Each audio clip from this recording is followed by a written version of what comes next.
ચોમાસાના આગમન સાથે જ અમદાવાદ મ્યુનિસિપલ કોર્પોરેશનની પ્રી મોન્સૂન કામગીરીના પોકળ દાવાઓ ફરી એકવાર ખુલ્લા પડી ગયા છે, જેમાં તંત્ર દ્વારા 15 જૂન સુધીમાં શહેરના તમામ પ્રી મોન્સૂન પ્રોજેક્ટ્સ આટોપી લેવા, નવા ખોદકામ ન કરવા અને રસ્તાના ખાડા પૂરી દેવાની કડક સત્તાવાર સૂચનાઓ જારી કરવામાં આવી હતી.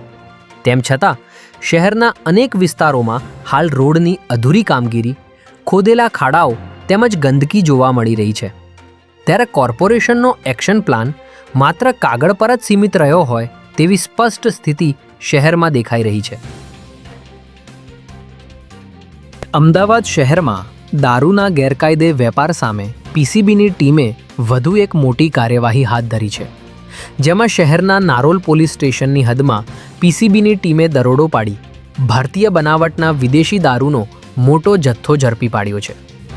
પોલીસને મળેલી બાતમીના આધારે હાથ ધરાયેલી કાર્યવાહીમાં વિવિધ બ્રાન્ડની નાની અને મોટી દારૂની બોટલો તેમજ બિયરના ટીન મળી કુલ 1314 નંગ જપ્ત કરવામાં આવ્યા છે. જપ્ત કરાયેલા મુદ્દામાલની અંદાજિત કિંમત 8,48,697 હોવાનું પોલીસ દ્વારા જણાવાયું છે. ત્યારે આ દારૂનો જથ્થો ક્યાંથી લાવવામાં આવ્યો હતો તે દિશામાં તપાસ તેજ કરવામાં આવી છે.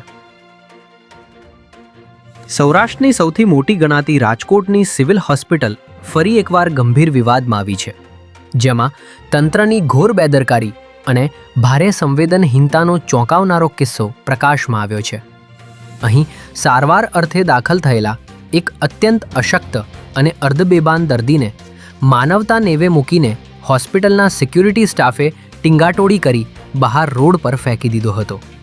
ત્યારે આ અમાનવીય કૃત્યને કારણે લોકોમાં ભારે રોષ જોવા મળ્યો હતો. જો કે આ બાબત સિવિલ સર્જનના ધ્યાને આવતા તેમણે તાત્કાલિક પગલાં ભરી દર્દીને ફરી દાખલ કરાવ્યો હતો અને જવાબદારો સામે કડક કાર્યવાહી કરવાની ખાતરી આપી હતી.